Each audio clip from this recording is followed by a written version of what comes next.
Bon, bah, bonsoir. Bravo. Alors, attendez une minute. Bonsoir. Coco Myriam, bah, tu arrives pile à temps. Magnifique. Alors, bienvenue.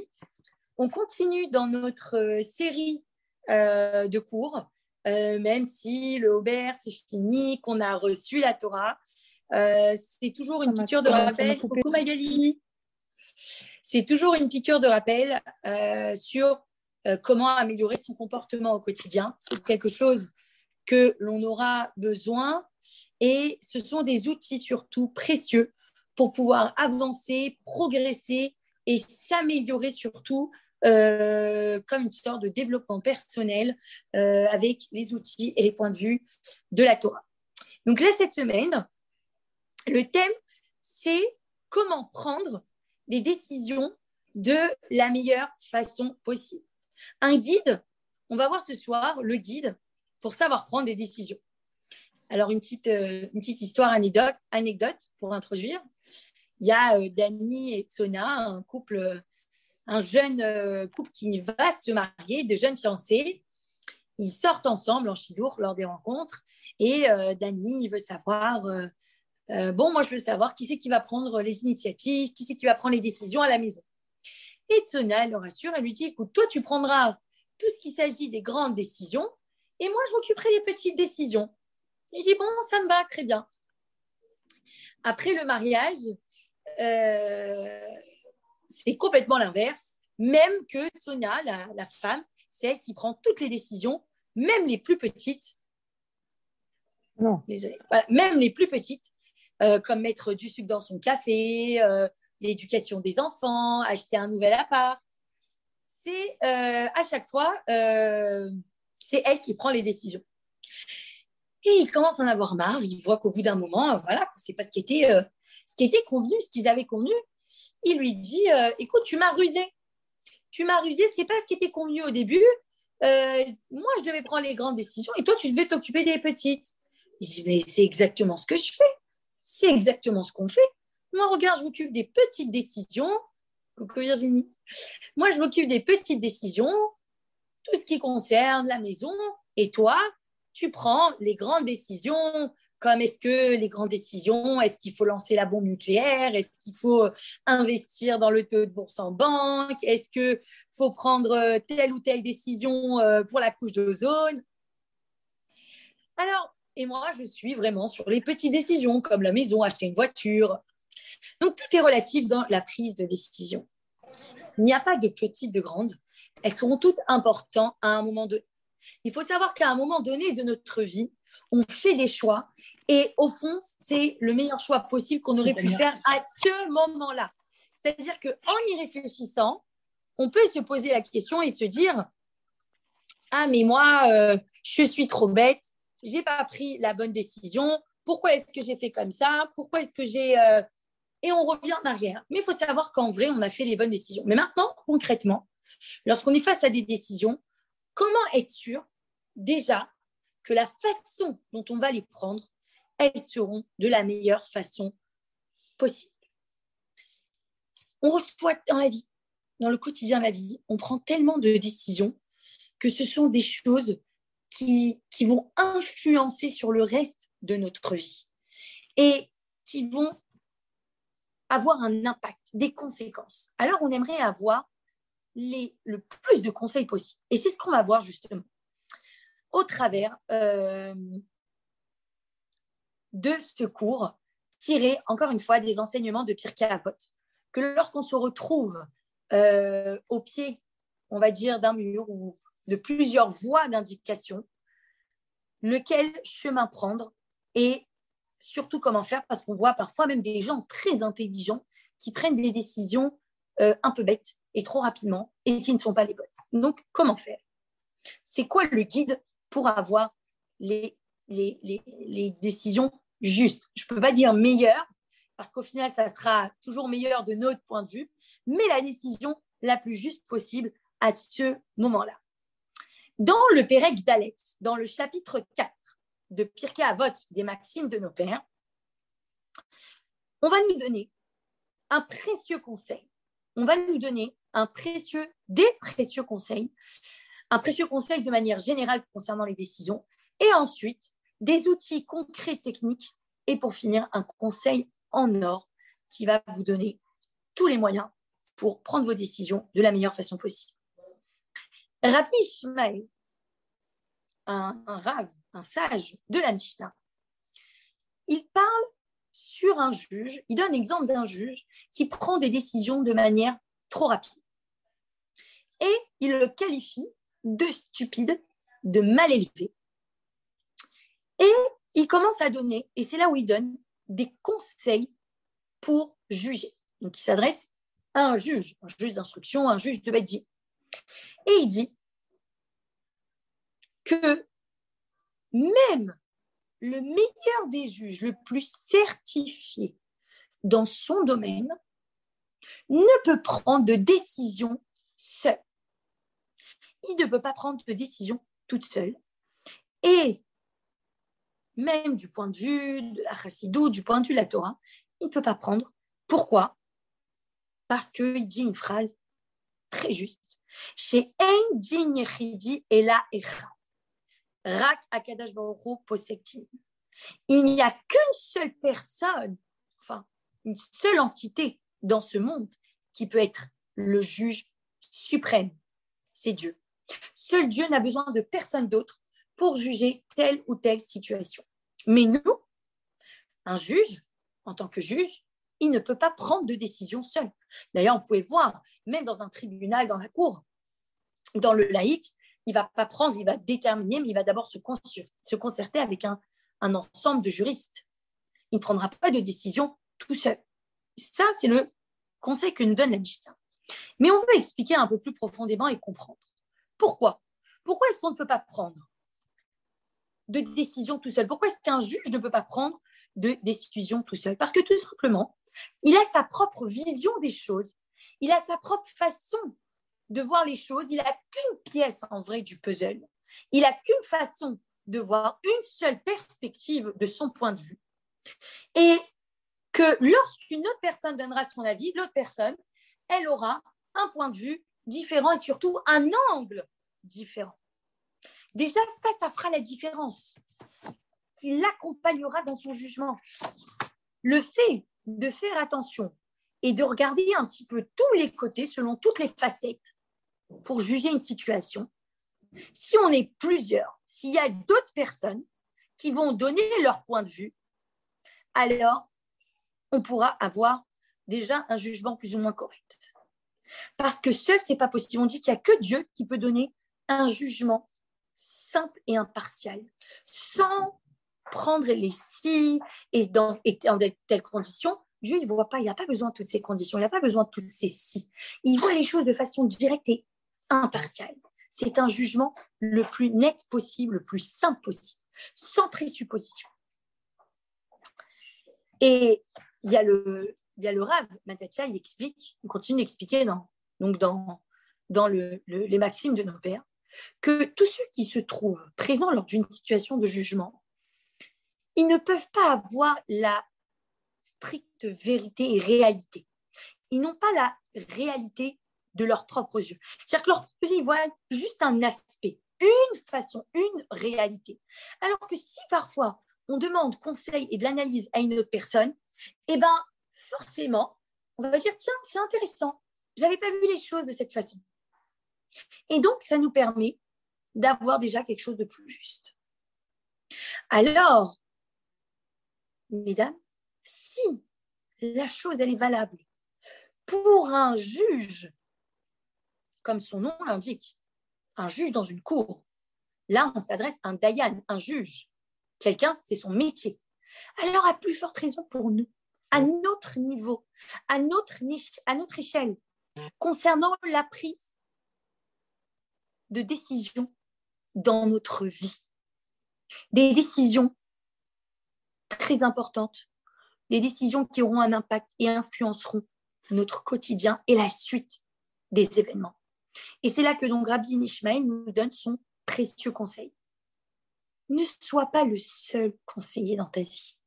Ne sois pas le seul juge et maître de ta situation. Ne prends pas de décision seul selon ton propre avis seulement. Concerte-toi, prends conseil auprès d'autres personnes, fais-les participer dans tes décisions et écoute leur expérience, écoute leur avis. Et on va expliquer maintenant pourquoi, parce que on nous dit, la Mishnah continue, nous dit, ne peut pas faire attention à certaines choses. On nous parle d'une autre notion ensuite, Ashochad Ya'avir Eine Chacham. Le shochad, en français, on traduit ça par de la corruption, rend aveugle même les sages. Ça veut dire quoi? Ça veut dire que dans la prise de décision, un juge et nous-mêmes, pour la prendre de la meilleure façon possible, il faut être objectif. Il faut être objectif dans la prise de décision. Et si il a un quelconque lien, un intérêt, ne serait-ce partiel et minime, dans cette prise de décision, alors, on va dire qu'il est nogea bedavar, qu'il est concerné par la chose, et donc son jugement ne sera plus objectif, mais deviendra subjectif. Et il sera donc influencé. C'est là où on parle de corruption. Je ne parle pas de corruption concrète, mais là où il peut trouver un intérêt dans ce jugement, que s'il va le pousser à prendre telle ou telle décision, il y gagnera quelque chose. C'est tout dans son intérêt.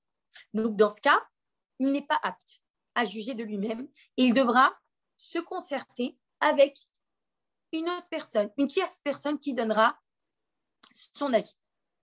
Alors que un juge qui sera objectif, il pourra entendre plus facilement les avis des autres et encore plus nous-mêmes. Ça s'applique également à nous-mêmes. Lorsqu'on est concerné, à plus forte raison, lorsque là, ce n'est même pas un jugement d'une personne, c'est le jugement de notre propre vie, un jugement d'une situation qui nous arrive à nous, une décision qui nous concerne. Et parfois, on est aveuglé par ses choix, aveuglé par ses sentiments, par ses émotions. Et on voit les choses donc d'un autre regard, d'une façon très subjective. Alors évidemment, là, on va se dire, bah oui, il faudrait qu'on trouve notre intérêt dans la prise de décision. Ça, c'est clair. Mais on est sujet à se laisser influencer par d'autres personnes, soit qui sont en contact direct et qui sont aussi en intérêt, mais on est sujet à surtout se laisser influencer par nos propres émotions. Lorsqu'on est trop impacté, vous savez, lorsqu'on est trop impacté, qu'on n'arrive pas à prendre du recul sur la situation, alors la prise de décision, elle sera très compliquée. Et c'est pour ça que Rabbi Ishmael nous conseille, dans le conseil général, c'est déjà de demander l'avis à une autre personne. De demander l'avis à une autre personne pour savoir comment est-ce qu'on pourrait être influencé dans notre prise de décision. Et à cette idée se rejoint le Baal Shem Tov, au nom du Rambam. Et il dit que justement, la difficulté, c'est exactement ça, c'est le point. La difficulté dans la prise de décision, ça va être le fait que notre intérêt va nous rendre aveugles. Notre propre intérêt et notre propre implication va nous rendre aveugles. Et que si on enlève ce côté d'intérêt et de profit personnel, alors on pourra voir les choses de façon beaucoup plus claire. Et la décision sera donc plus simple à prendre à ce niveau-là. Et comment est-ce qu'on va donc enlever cet intérêt? Alors, comme on l'a dit, la meilleure façon, puisqu'on sera incapable sur le moment, si je vous dis tout de suite, mets de côté tes émotions, mets de côté tes propres intérêts, tes propres profits, et réfléchis de la meilleure façon possible. Ça va être très compliqué. Donc, qu'est-ce qu'on nous demande et on nous conseille? C'est de prendre et de se concerter auprès d'une autre personne qui nous donnera des conseils beaucoup plus clairs et qui pourra voir l'image, on va dire le tableau, la scène de façon claire, objective et sans émotion. On raconte un un autre point, un autre conseil qu'on vient de nous donner. Imein anili nili. Si ce n'est pas moi, alors qui d'autre? Ça veut dire quoi? On raconte une petite blague d'un homme, d'une femme qui poursuivait son mari avec un balai dans la maison. Et son mari, il est parti vite se cacher dans le lit. Et là, elle lui dit Shimon, tu sors tout de suite d'ici. Et lui, il lui dit hey, c'est moi qui décide dans cette maison. Si je sors, c'est uniquement parce que moi, j'ai pris la décision. Ça veut dire quoi? Ça veut dire que même lorsqu'on va demander conseil aux autres, la prise de décision, donc c'est un conseil qu'on demande aux autres. On ne demande pas de décider à notre place.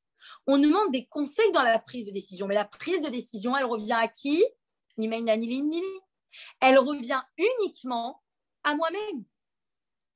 C'est seulement moi-même qui vais prendre la décision. Et pourquoi? Petit point de réflexion. Pourquoi, à votre avis, est-ce que c'est moi qui dois prendre la décision et pas celui qui me donne le conseil? Puisque lui, finalement, si c'est lui qui me conseille, il a la façon la plus juste de prendre la décision. Non. C'est là que viennent en compte 3 autres choses qui vous permettront de comprendre que c'est vous-même qui êtes apte à prendre votre propre décision. Déjà, premièrement, c'est à moi de prendre les responsabilités des conséquences de ma décision et ne pas ensuite porter des accusations si jamais il y a telle ou telle conséquence déplaisante, porter « Ah, mais c'est pas moi qui ai pris la décision, c'est lui qui est final. » On est responsable de ses propres décisions et des conséquences. Deuxièmement, il y a personne, parfois, mieux que nous-mêmes, qui nous connaissons et qui savent ce qui est le mieux pour nous. Donc, même si on a demandé conseil, finalement, je suis la personne la mieux placée pour savoir ce qui me convient, en ayant entendu les conseils extérieurs, bien sûr. Et troisièmement, il y a une importance énorme que l'on accorde, cette fois-ci, à la place des émotions. C'est-à-dire que le cœur, maître du cœur dans une prise de décision, c'est fondamental. Il faut tout d'abord, comme dit la fameuse expression dans le Tanya, Mohar, Shalit à la lèvre, le cerveau, l'intellect va dominer les émotions. Donc, d'abord, intellectuellement parlant, j'ai pris conseil auprès d'autres personnes, j'ai mis les émotions de côté, mais il n'y a pas mieux que moi-même et mon propre cœur pour savoir quelle sera la meilleure décision. Et mesdames, vraiment, sachez que les décisions prises avec le cœur, ce sont les meilleures.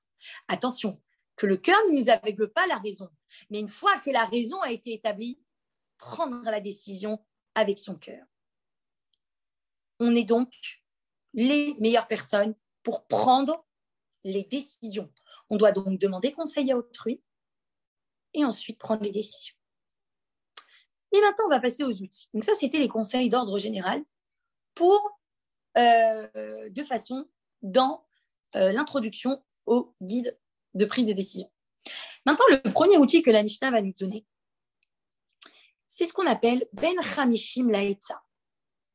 Ça veut dire quoi? Ben Chamishim, ça veut dire être âgé de 50 ans, c'est la prise de conseil. C'est le conseil. Alors, ça veut dire quoi?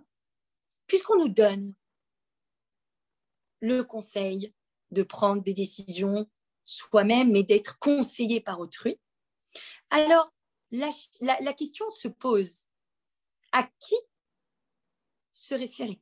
À qui se tourner pour demander conseil? Vers qui vais-je quelle sera donc la meilleure personne pour me donner le conseil le plus judicieux? Est-ce que, évidemment, je ne vais pas aller je vais pas aller demander conseil au premier passant dans la rue. Mais qui sont donc les personnes les plus aptes dans mon entourage à pouvoir me donner des conseils? Et avant de voir, on va voir que le premier conseil, il est donné dans la Mishnah, dans Pirkei Avot, à la fin du 5e verset. Tu veux demander quelque chose, Magali? Non? Pardon. Il y a une Mishnah qui nous dit comme ça, donc la Mishnah 21 du Pérec 5, du 5e chapitre, elle nous dit comme ça, elle nous donne des âges. Elle nous dit Ben Chamesh la Mikra. Ça veut dire qu'à l'âge de 5 ans, on est apte à étudier la Torah, le Chumash. On commence. Ben Esser, la Mishnah. À 10 ans, c'est l'âge de la Mishnah. Ben Shlosh Esrei la Mitzvot. À 13 ans, c'est les Mitzvot, la bar mitzvah. Ben Chamesh Esrei les Talmud. À 15 ans, c'est l'âge pour étudier le Talmud. À 18 ans, c'est l'âge, on va dire, même si c'est jeune, où on est apte en tout cas à commencer à se marier. L'âge de maturité. Comme on dit, on est majeur et vacciné. Ben Esrim Lirdof. À 20 ans, c'est la prise d'envol. Ben Shloshim la Koach. À 30 ans, c'est la force. On est là, on est en pleine force de l'âge. Ben Arbaim la Vina. À 40 ans, c'est la compréhension, la sagesse. Comme Rabbi Akiva, qui à l'âge de 40 ans a compris la signification profonde de la Torah, il a étudié entièrement et s'est consacré entièrement à la Torah. Et on continue, on nous dit Ben Chamishim la Etza.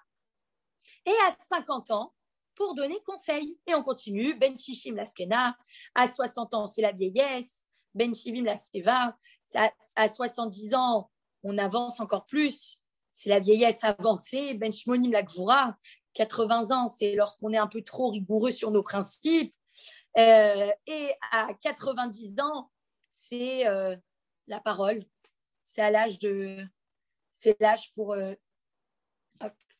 Et à 90 ans, c'est, on va dire, quand on parle un peu trop. Et 100 ans, on est déjà parti pour un autre monde. Mais on va revenir sur notre fameux âge qui nous concerne ici. C'est 50 ans. C'est quoi? C'est pour la prise de conseil.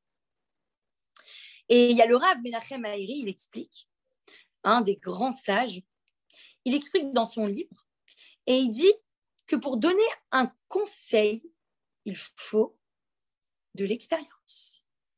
Il faut de l'expérience que l'on a acquis après des épreuves, après du temps, après des expériences. Et comme il dit, il n'y a pas de quelqu'un de plus intelligent que quelqu'un qui a de l'expérience par les épreuves ou autres. L'expérience, c'est quelque chose qui s'achète un petit peu, qui s'acquiert au fur et à mesure des années, avec le temps. L'expérience, on l'a avec le temps. Et donc, à 50 ans, une personne, avec l'âge et le temps qu'elle a, elle est plus apte donc à donner des conseils. D'ailleurs, le Midrash Shmuel, un des commentateurs, il apprend de là justement qu'il est plus judicieux de demander conseil auprès des gens, des personnes un peu plus âgées qu'auprès de jeunes.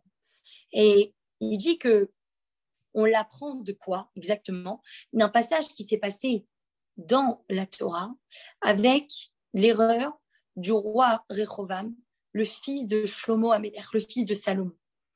Il y avait en fait il était censé reprendre la royauté après son père et il voulait donc demander conseil. Ça, c'est dans le livre des rois que l'on voit que les Bnei Israël, ils voulaient que donc Rehovam prenne la succession des choses et dirige le peuple pour lui. Et donc, il a demandé 3 jours de réflexion. Et il s'est adressé d'abord, il a demandé conseil auprès des anciens. Et les anciens lui ont dit, surtout de prendre selon ce que le peuple, selon la demande, d'aller selon la demande du peuple. Ce que le peuple demande, de le diriger de cette façon-là. Et ensuite, ils vont donc le respecter comme il se doit. Et ensuite, il est parti quand même voir les jeunes, des gens beaucoup plus jeunes. Il leur a demandé conseil. Et ils lui ont dit qu'il faut qu'il soit ferme, qu'il soit dur, qu'il montre que c'est lui qui gouverne, que c'est lui qui prenne. Et il a dit que... Et malheureusement, il a pris cette décision. Il a décidé de prendre le conseil des jeunes. Et donc, sa décision est partie selon le conseil des jeunes. Et il leur a dit comme ça, il a appris à s'adresser au peuple. Il leur a dit, si mon père, il était plutôt cool avec vous, moi, je serais encore plus plus dur. S'il a utilisé un bâton, moi, j'utiliserais des fouets. Il a été vraiment très, très intransigeant un petit peu dans son discours. Et malheureusement, le peuple, il a abandonné. Et c'est là qu'est née ce qu'on appelle la période dans le Tanakh, la période à ce moment-là, la période où il y a eu le schisme, la séparation du peuple d'Israël en deux royautés, le royaume d'Israël et le royaume de Yehuda. Donc, vous voyez bien, le fait d'avoir pris un mauvais conseil qui a mené à une mauvaise décision, ça a eu un impact énorme sur l'histoire du judaïsme, sur l'histoire du peuple juif. Et c'est de là, du coup, que le Sefer Shmuel, que le Midrash Shmuel s'est basé et s'est dit, on ne prend pas de décision auprès des jeunes. Maintenant, il y a des façons de voir les choses. Ça veut dire quoi? Alors quoi, une personne jeune ne peut pas donner de conseils? Donc, si j'entends et j'écoute les autres de mon jeune âge de 32 ans, je ne peux pas me permettre de donner de conseils. Ça veut dire quoi exactement, d'être jeune? En vrai, comment ça s'appelle? La signification de s'adresser à une personne qui a de l'expérience, alors ce n'est pas forcément avec le nombre d'années. C'est une personne qui va avoir de l'expérience spécifique dans ce domaine-là où j'ai besoin de conseils. Par exemple, une personne qui a besoin de conseils en immobilier, il peut aller voir une personne de 50 ans, mais une personne de 50 ans qui n'a jamais fait d'immobilier de sa vie, il ne sera pas apte à lui donner. Alors qu'une personne de 30 ans qui a fait ça depuis l'âge de ses 20 ans, qui a 10 ans d'expérience dans le domaine, alors oui, il est peut-être plus jeune, mais il a plus d'années d'expérience. C'est dans ce sens-là, la deuxième double connotation du sens de Ben Hamishim Laïtza, être âgé de 50 ans. C'est-à-dire avoir une certaine maturité, une certaine expérience dans le domaine, aller rechercher les bonnes personnes. C'est-à-dire que non seulement je dois me référer à des personnes, on va dire, qui ont plus d'expérience, mais d'expérience dans mon domaine. Je ne vais pas aller voir, j'ai une personne qui a une tonne d'expérience dans l'éducation avec les jeunes enfants. Et ben, je dis, c'est bien, elle a beaucoup d'expérience. Et je vais lui demander donc des conseils pour mon couple. Donc, cette personne, elle a plus d'expérience dans le conseil auprès des jeunes enfants. On va donc plutôt aller chercher une personne qui a plus d'expérience dans le couple pour aller demander conseil. Ça veut dire ça, avoir les trouver dans sa propre, dans son domaine. Trouver le domaine de la personne d'expérience dans son domaine. Et donc, lui demander conseil.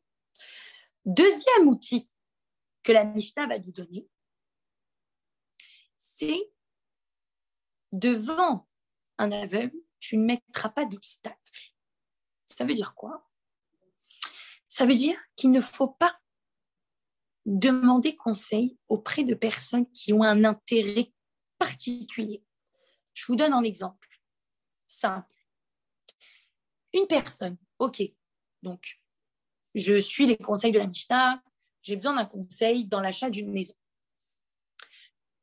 Je vais donc pas m'en prendre à ma propre décision, je vais me référer à quelqu'un d'autre.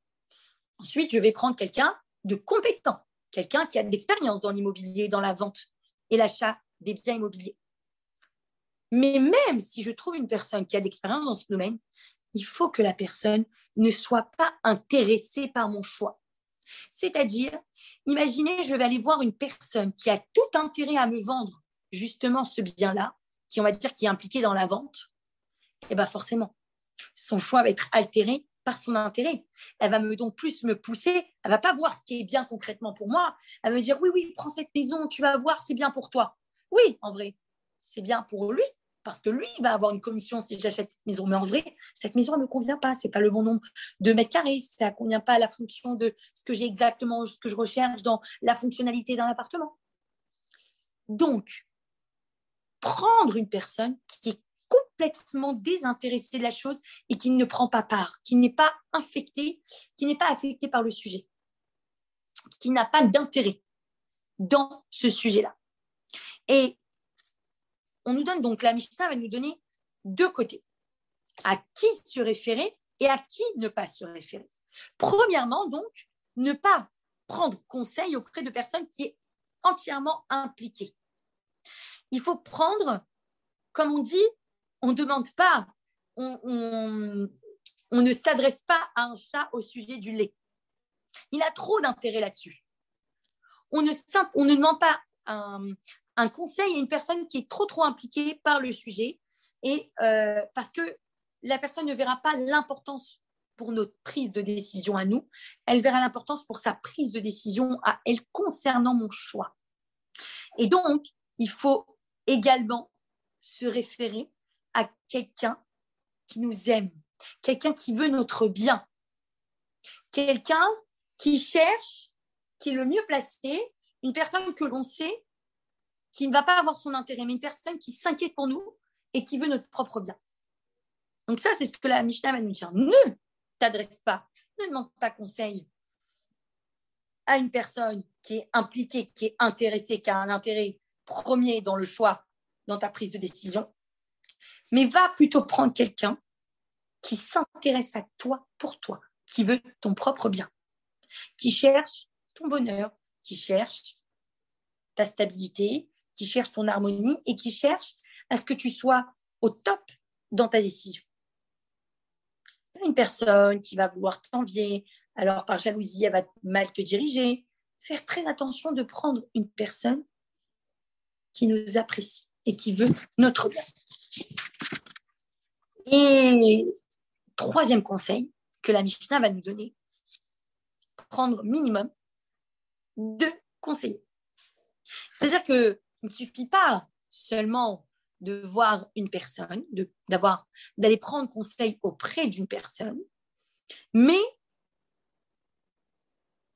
on va dire que ce conseil, ce fameux, il a été donné, vous savez par qui? Par le roi Salomon. Le roi Salomon Shlomo Améler, il était connu pour trancher les situations et pour voir les choses de façon la plus lucide possible. Il donnait, vous savez, on raconte cette fameuse histoire du bébé. Il y avait 2 mamans qui lui avaient accouché au même moment et qui avaient 2 petits nourrissons. Et leur bébé se ressemblait parfaitement. Mais malheureusement, il y a une maman qui se lève, elle dormait à côté, et au milieu de la nuit, elle s'aperçoit que son bébé, il est décédé malheureusement. Qu'est-ce qu'elle va faire? Elle va prendre le bébé mort et elle va l'échanger avec le bébé de sa voisine. Quand la maman elle se réveille, évidemment, une maman, elle ressent c'est qui son bébé. Et tout de suite, elle voit qu'il y a quelque chose qui tourne pas. Et elle réclame, et elle lui dit, tu as volé mon bébé. Elle dit, mais pas du tout, c'est le mien, et le mien, il est en parfaite santé. Ils ne savaient pas quoi faire, ils ont dit, on va aller voir le roi Shlomo. Et le roi Shlomo, il a dit, c'est simple. Il a donné la parole à chacune, et chacune revendiquait, non, c'est mon bébé, non, c'est mon bébé, non, c'est mon bébé. Alors, le roi Shlomo, il a trouvé une décision. Il a dit, c'est simple. Vous savez ce qu'on va faire? Puisque chacune réclame le bébé, on va le couper en 2. Une, elle prendra la tête, l'autre, elle prendra le bas. Et là, il y a une maman, elle dit, ok, très bien, comme ça, pas de jaloux. Et l'autre maman, qui était la véritable maman du bébé, elle dit, mais ça va pas, laissez-lui, mais ne tuez pas mon bébé. Et là, Shlomo, il a vu que c'était la bonne maman. Il a eu, c'est-à-dire qu'ils sont partis prendre conseil, là, il y a eu un conflit, on va dire, c'était plutôt un conflit, mais dans la prise de décision, il a été le plus clair possible et surtout, il a été très subtil. Et donc, c'est ce même Shlomo qui trouve des décisions et qui arrive à établir un jugement droit et clair, c'est lui qui va nous donner ce précieux conseil de prendre et de prendre conseil auprès de minimum 2 conseillers. Une personne, ça ne suffit pas. On demande un avis et on va en chercher un deuxième. Vous savez, comme on dit, il y a un juif et 10 avis, hein, en général. Hein. Donc, ce n'est pas ce qui manque. Hein. Sur les groupes de Namama et compagnie, Facebook, il y en a une qui qui demande un avis, un conseil. Grâce à Dieu, elle en reçoit plus de 100. Donc, c'est bien d'aller voir donc une autre personne pour donc prendre conseil. Et pourquoi? Parce qu'on va dire qu'une autre personne, elle a encore un autre point de vue. De la même façon qu'on a pris un conseiller pour avoir un autre point de vue, on va en prendre un deuxième également pour voir un petit peu s'il y a 2 poids, 2 mesures et surtout d'avoir encore une autre vision des choses. Et maintenant, on va terminer le cours avec un conseil en or. Un conseil en or d'une personne en or. On arrive ici à un fameux conseil d'une personne, d'un homme qui, dans sa vie, a donné plus de 100 000, des milliers de conseils par écrit à des personnes, des conseils par écrit, des conseils à l'oral et des conseils qui ont changé la vie des personnes. Et tout le monde allait le voir pour lui demander conseil. Des professeurs, des manias, dans la littérature, dans le high-tech, des prix Nobel, des grands médecins, des pontes en médecine, des personnes des princes, des rois, des présidents venaient lui demander conseil. 10% d'ailleurs de ces conseils ont été mis dans une série de livres. Mais le problème, c'est qu'il y avait trop de conseils personnalisés. Alors cette personne, elle est arrivée à une décision de partager un guide de prise de décision, de donner des conseils de façon générale et à nous de l'appliquer de façon plus personnelle. Parce qu'il était arrivé à un stade où il ne pouvait plus donner des conseils vraiment très personnalisés à chacun. Il donnait de façon beaucoup plus générale et on y trouvait sa réponse. Évidemment, je parle ici du rabbi de Lubavitch, le rabbi Menachem Mendel Schneerson. D'ailleurs, les filles, save the date. J'en profite pour vous dire, dans quelques semaines, si Dieu veut, le mercredi 29 juin, une grande soirée en l'honneur de Saïdoula. Ce sera Rosh Chodesh, lui. Saïdoula, c'est le Gimel Tammuz. Il y aura une très grande soirée au Bet Rabat, réservée d'ores et déjà votre soirée. Une affiche se suivra bientôt. Et donc, le rabbi de Lubavitch, en 1988, il a partagé avec tout l'ensemble de la communauté des conseils. Il a commencé à écrire une sorte de guide dans ses livres, les fameux livres, ce qu'on appelle les Igeret HaKodesh, les recueils de lettres du rabbi. Il a donné des conseils très précieux et il les a classés en 3 catégories. Et pour chaque catégorie, il a donné un conseil différent.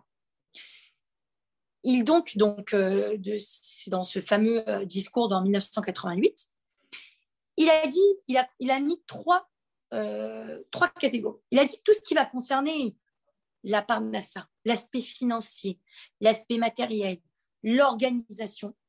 Il a dit de se référer à des amis qui comprennent, qui sont compréhensifs dans le sujet et surtout qu'il faut être compréhensif pour donner un conseil et de prendre conseil auprès de minimum des amis au pluriel. Ensuite, il a dit que tout ce qui concerne la spiritualité, notre travail, notre service de Dieu, l'application de Torah et Mitzvot, évidemment, on demandera conseil auprès d'un Rav. Ça sera lui, comme la Mishnah nous dit, assez les Rav, fais-toi un Rav pour prendre conseil justement dans ce domaine-là. Et il a classé en 3e catégorie, c'est la catégorie de tout ce qui est la santé. Tout ce qui est la santé, la médecine, il a dit, de la même manière que la Torah nous a ordonné, la Torah l'a passé. Akadosh Baruch Hu, Dieu, il a passé son pouvoir dans des intermédiaires qui sont les médecins. Ces médecins, ce sont des intermédiaires auprès de nous, de Dieu, pour notre santé. Et lorsqu'il s'agit d'un conseil de médecin, de santé, on s'adresse à un médecin compétent dans le domaine que l'on a besoin. On ne va pas demander un conseil dentaire à un orthoptiste. D'accord ? Donc, on demande à un médecin compétent dans le domaine et de prendre au minimum 2 avis de médecin. Alors, on va développer un petit peu dans ces catégories. Il y a donc ici plusieurs catégories. Il y a les décisions très matérielles, comme l'achat d'un appartement, d'une voiture, l'ouverture d'un business. Il y a les décisions spirituelles, au niveau, par exemple, d'Halachot, de Shabbat, des questions, dans l'étude de la Torah. Et il y a les décisions, tout ce qui est prise médicale, opération, est-ce que je dois prendre ce médicament, les vaccins. Tout ça, c'est donc le côté de médecine. Tout ce qui concerne les prises de décision pour la vie, le rabbi dit de s'adresser auprès de Yedidim Mevinim, c'est-à-dire des amis, des proches. Il ne dit pas Anashim, il emploie le mot Yedidim. Yedidim, c'est une personne qui nous est chère. Ce sont, comme on l'a dit, des personnes qui veulent notre bien, de véritables amis et qui sont Mevinim, c'est-à-dire qu'ils vont comprendre. Ils seront vraiment bien placés dans le sujet. Et ils ne vont pas mettre leur propre intérêt. Mais surtout, ils ont vraiment la vision la plus spécifique dans ce domaine-là. Et d'avoir minimum 2 amis. Et tout ce qui concerne le Rav, Aselecha Rav, fais-toi un Rav. Là, par contre, le Rabbi, il revient sur ce que dit la Mishnah, ne te fais pas des Rav. Prends un Rav. C'est pas je prends un Rav, une décision une fois, un Rav, ça me plaît, et comme ça ne me plaît pas la prise de décision, je vais voir un autre. Non. Alors, par contre, on avait déjà fait tout un cours sur un Rav, à voir qui prend la décision. C'est pas ici, Raphaël, excusez-moi, je sais pas ce que tu fais, mais c'est pas du tout ici.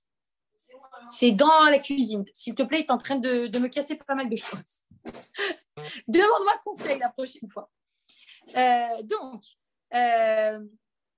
Il faut prendre un seul Rav. Alors, on peut avoir un Rav dans, on va dire, plusieurs Rav pour différents domaines. J'ai un Rav en cache-route, j'ai un Rav pour Shabbat, mais j'ai un Rav pour tout ce qui est les lois de Nida et pureté familiale. Mais dans un même sujet, je ne vais pas prendre plusieurs Rav.